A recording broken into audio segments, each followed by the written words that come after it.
All right, today I'm talking with Brie, and we're going to be talking about the best time to have your ceremony in Idaho.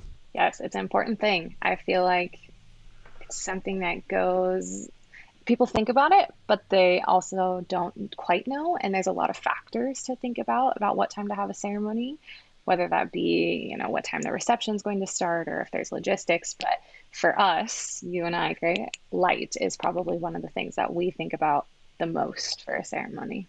And what kind of factors come into play? And are there, as you're thinking about this, is there a specific location you have in mind, like maybe McCall or Sun Valley?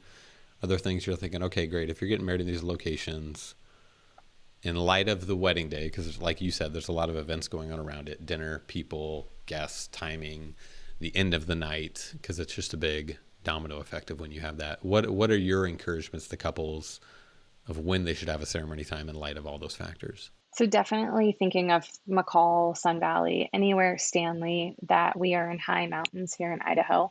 One of the most beautiful things about Idaho is that we have such clean air and the high mountains, in the summer especially, and early fall, we have very late sunsets. And so it does make things a little difficult when you think about sun isn't setting until 9:30 p.m. How do we have a ceremony in there and what are we looking for light? And so one of the things that I always talk to my couples about is I am personally a little jealous. I don't know if you are, but all the people that get to photograph in places like Hawaii and California all the time because they have humidity in their air, which almost adds a filter onto the light as if it's a soft little diffuser. Even middle of the day light is so much softer for them. Where us in Idaho with the harsh mountain air light, same thing if you're getting married in Aspen, Vail, anywhere where you're in high mountains with such clear air, you're dealing with the harshest sunlight. And so, some factors that I like to keep in mind and I talk to my couples about a lot is if you're getting married in, let's say, Sun Valley at Trail Creek Cabin, one of my favorite venues here in Idaho. A lot of people like to get married on the green grass there at the bottom because you have Mount Baldy in the background, which is a beautiful background. However, it is green grass. And so one of the things people don't think about is that when the light is still up in the sky, which is 90% of the day, the sunshine actually comes down, bounces off the green grass, and reflects back up onto our couples. So you get green under your chin, you get green under your eyes. If you have like a white flowered bouquet, your flowers are going to turn green. Your white dress oftentimes will turn green. And so it presents a big challenge for us as creatives trying to give you the best product possible that if your ceremony is too early in the day and that light is very overhead, that we are dealing with super harsh shadows and reflections. So sunset times vary throughout the year. Also, the quality of light kind of varies throughout the year. But what I have found, and you can totally give your 2 cents too if you've found this, and maybe it's a little bit different for video, but I think it's pretty similar. But I found that if we can try to do ceremony about in the summertime, at least 5 p.m., at least that gives the sun a direction so that I can at least backlight my couples a little bit, and I don't get quite so many harsh reflections. Anytime that the sun is overhead and it's kind of a V, so it's from here to here, I found that that's when I get those most harsh shadows and most harsh reflections. Avoid any time near 12, 2 p.m., even 3 p.m. It makes it pretty difficult for me to create the best photographs for my clients. But then there's other challenges that we run into, right? Like let's say the ceremony is at 4 p.m. and it's July, so the sun is very much overhead, and we want to do a first look. Usually that first look is going to put us at around 2 p.m. So that's where my decisions as your creative come in because I'm trying to give the best possible product to you. I'm trying to make sure that you are in the best, most flattering light possible so that you enjoy your photographs. I will often try to have to find what we call open shade. So shade from a tree, shade from a building, something like that where you are getting the most flattering light. So ceremony times are tricky.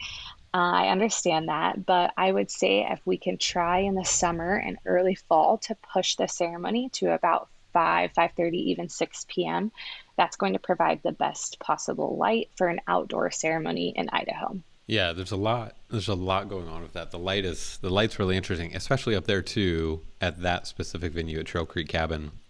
Correct me if I'm wrong, because if they get married, I remember doing a wedding up there. We're on the lawn, we're looking out, and it is harsh and it bounces up and things are green. At the same time too, in the evening, the sunset is a lot sooner there because it dips behind the mountains a whole lot sooner because you're kind of Very soon, pocketed yeah. into that deep down into that valley. And then I agree too with the first look. I remember doing a first look there, same thing midday, and it is challenging. We did it on the bridge that walks out from that Hmm. cabin, and they actually, I take that back. They had their ceremony right there. They didn't do it on the lawn looking out. They had the reception out there, but they did it in the shade, which was nice Yeah. along all those trees, kind of on the east side of the cabin. But sun is always really interesting, and shade is always a huge factor. Especially something I always think about with sun too is who's going to be the one squinting. So in terms of Yep. ceremony and or first look, it's like when somebody turns around, are they just going to be squinty eyed at somebody? Because I've been on some weddings where it's just so bright and you can't make somebody look good when they're squinting their eyes. And so that's where shade becomes a huge friend of yours.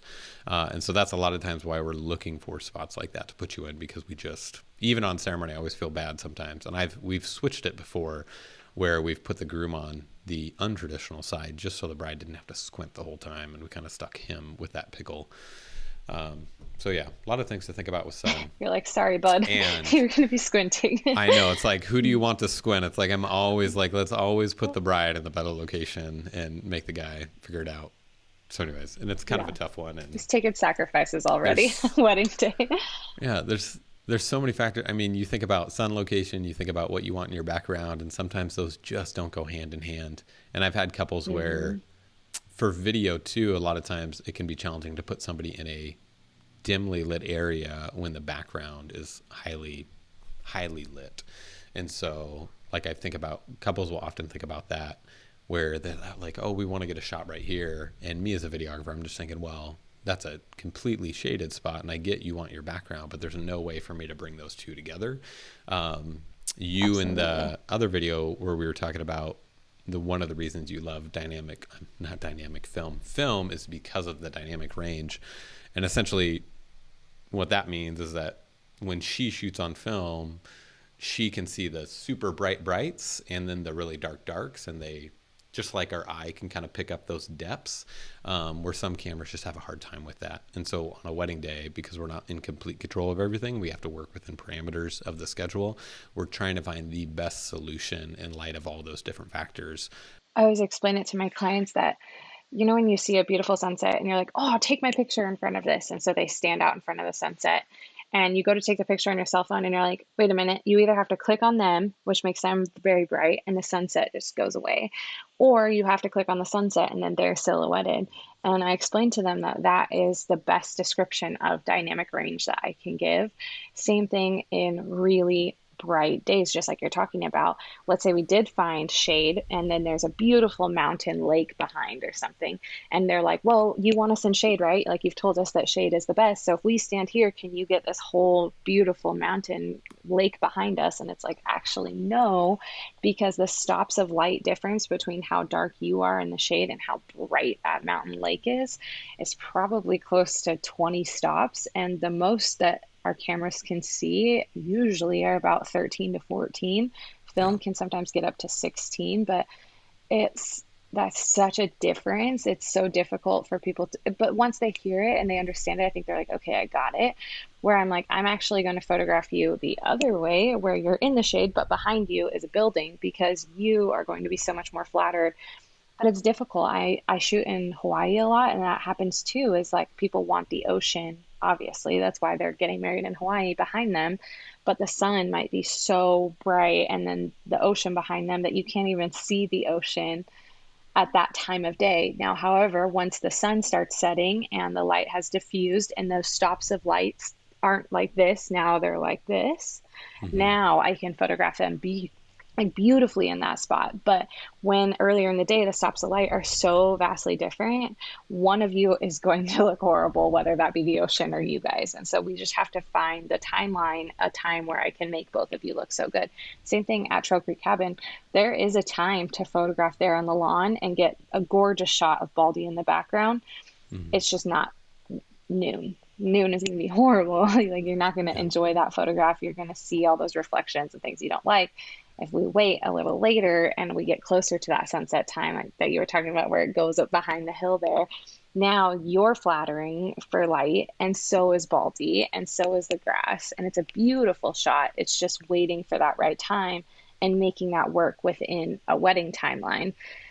And that's where a good planner comes in, because she or he who's worked in the venue before understands those weird challenges we have for that kind of light and knows the quirks of the venue and how we can work around those to get everyone the shots that they want, because those are important, and they want that shot of Baldy for their wall and for a big print of theirs, but they know the best time to do that. Yeah, that's perfect. And that's why I think I I love shooting in the sun, and but it does present a lot of challenges. But at the same time, if you have a cloudy wedding day, I'm such a fan of it because it removes so many restrictions and allows you to go so many places because the light is just a lot more even and flattering.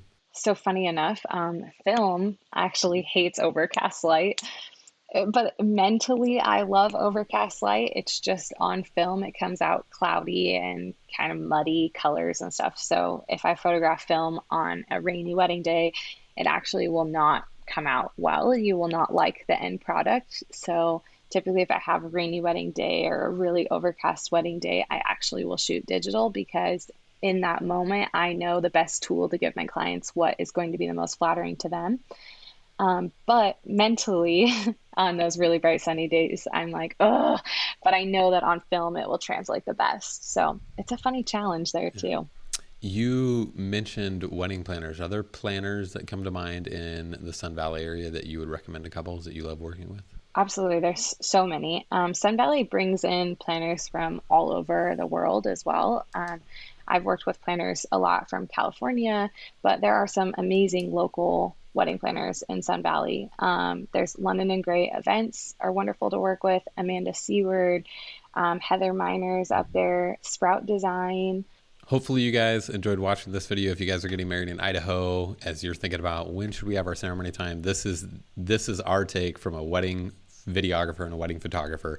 Obviously, there's a lot of other things that come into play, and we wish it could just be based on light, but we know there are other things involved with it. But when you're thinking about light, hopefully that equips you to think about, okay, well, if I do have a noon wedding or a 2 o'clock wedding, these are some of the factors that the photographer and the videographer are going to be dealing with. If you guys have other questions, feel free to leave them in the comments below, or you can reach out to Brie.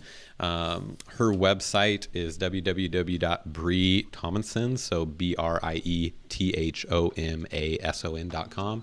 And then it's the same thing on Instagram, Brie.Thomason. Thanks so much, Brie. I really appreciate it. Yeah, thanks for having me.